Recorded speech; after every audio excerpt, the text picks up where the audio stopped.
November 6, 2020, Atlanta, Georgia, 2:15 in the morning. A 26-year-old rapper who'd just dropped his debut album is about to become the victim of a shooting that would send shockwaves through the hip-hop world. But here's what most people don't know about King Von's death. This wasn't random street violence. This wasn't even about a rap beef. The real reason King Von was killed that night reveals something much darker about loyalty, revenge, and how social media turned rap beefs into life-or-death situations. And what happened next? A cycle of retaliation that's still claiming lives today. The King of O Block. To understand why King Von died, you first have to understand who he was. And King Von wasn't just a rapper. He was the voice of one of America's most violent neighborhoods. Dayvon Bennett was born August 9, 1994, in Parkway Gardens, but everyone called it by another name, O Block. Named after a fallen friend, this housing complex had earned a terrifying reputation. In 2014, the Chicago Sun-Times called it the most dangerous block in Chicago. Von's childhood was shaped by violence. When he was just 11 years old, his father was gunned down by an unknown shooter. But instead of breaking him, it forged him into something else entirely. By 2018, Von had found his calling. Not just as a rapper, but as a storyteller. His breakthrough single, Crazy Story, wasn't just music. It was a 3-minute movie. Here's what made King Von different from every other drill rapper. He wasn't just talking about the streets. He was painting pictures so detailed you could see them. His storytelling technique? He actually learned it in prison, reading urban novels during his 3-year stint for murder charges. By October 2020, Von had reached the summit. His debut album, Welcome to O Block, hit number 5 on the Billboard 200. He was making millions. He'd moved to Atlanta for safety and to focus on his music. Therefore, he should have been untouchable, a success story who'd escaped the violence. But the streets don't let you leave that easily. The brewing storm. The seeds of Von's death were planted 600 miles away in Baton Rouge, Louisiana. NBA YoungBoy had built his own empire, and his artist Quando Rondo was rising fast. Here's what's crazy. Von and Quando actually knew each other. There's old Instagram footage showing them on friendly terms. So what changed everything? It started with something that seems almost trivial now. During an Instagram live session, King Von dissed some of NBA YoungBoy's music. Just rapper talk, right? But social media turned it into warfare. The fans picked sides, the blogs amplified every word. What should have stayed as competition between artists became deeply personal. Quando Rondo found himself caught in the crossfire. He wasn't the one beefing with Von directly, but loyalty in hip-hop runs deep. YoungBoy was his mentor, his meal ticket, his big brother. The internet made it worse. Fans were picking sides, making threats, creating fake conversations. The line between online and real life started blurring dangerously. But here's the thing that makes this even more tragic.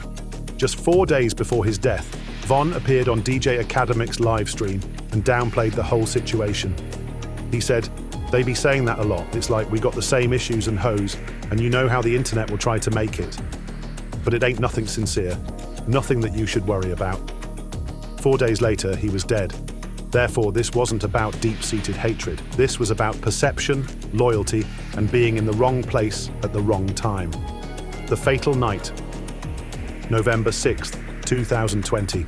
King Von and his crew had just left Opium nightclub in downtown Atlanta. They decided to hit up Monaco Hookah Lounge on Trinity Avenue for late-night food and drinks. At the same time, Quando Rondo and his crew were at the same location. What happened next would be captured on surveillance cameras and change hip-hop forever. According to witnesses and police reports, Quando was actually asleep in his car when King Von's group approached. Von spotted Rondo and couldn't let it slide. The surveillance footage is grainy, but you can see it clearly.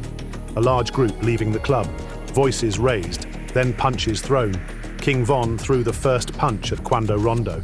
In seconds, both crews were involved in an all-out brawl. But then, everything changed. Timothy Leaks, known as Lul Tim, was part of Quando's crew. As he watched his friend getting jumped, he made a split-second decision that would define the rest of his life. He pulled out a 9mm handgun and started firing. The Georgia Bureau of Investigation would later confirm 6 people were shot that night. 2 died. One of them was King Von. Von was rushed to the hospital in critical condition. Despite efforts to save him, he died from multiple gunshot wounds to the chest and abdomen. Timothy Leaks was arrested and charged with felony murder. But here's where the story takes an unexpected turn that reveals the real reason this happened. The real reason. Here's what most people missed about King Von's death. This wasn't about rap beef. This wasn't about street politics. This was about something much simpler and more tragic: self-defense. When you examine the surveillance footage carefully, the timeline becomes clear. King Von and his crew outnumbered Quando's group. Von threw the first punch. Multiple people were jumping Quando Rondo.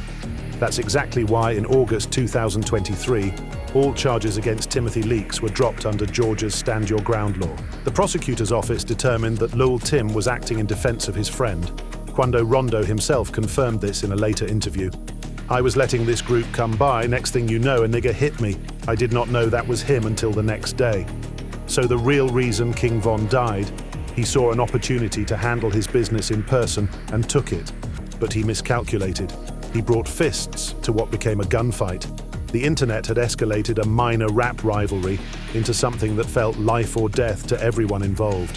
Von felt he had to prove something. Quando's crew felt they had to protect their friend. But here's the most tragic part.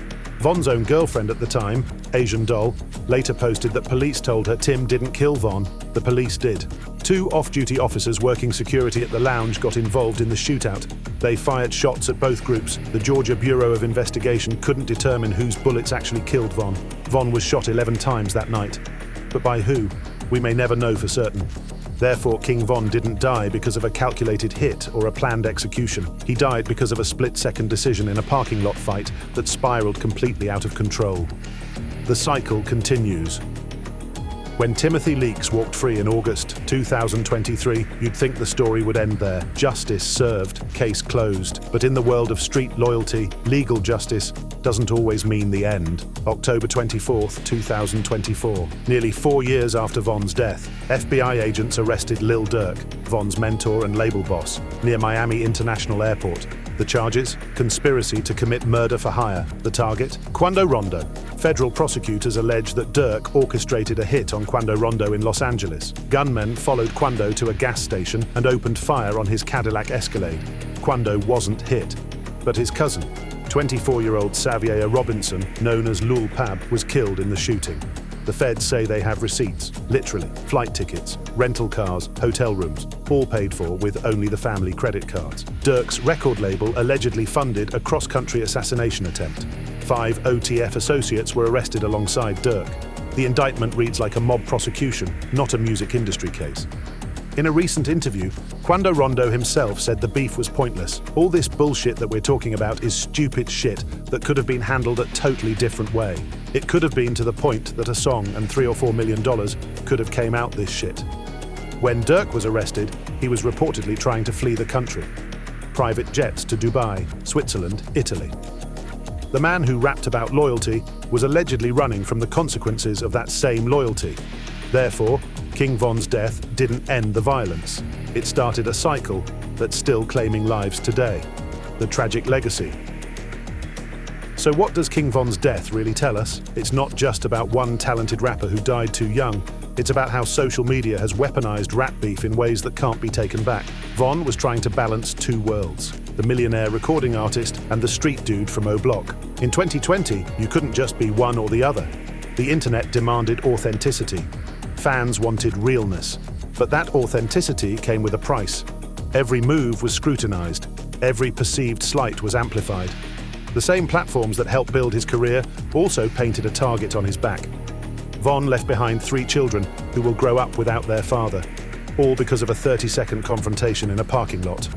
Now Lil Durk, the man who discovered Von, who signed him, who was like an older brother, faces life in prison for allegedly trying to avenge his death. And Quando Rondo? He was sentenced to 33 months in federal prison on drug charges. The beef that started online has destroyed multiple lives across multiple states. King Von should be remembered for his incredible storytelling ability. His talent for turning street experiences into cinematic narratives that connected with millions of people. Instead, his legacy is a cautionary tale about what happens when the internet turns music into real-life warfare.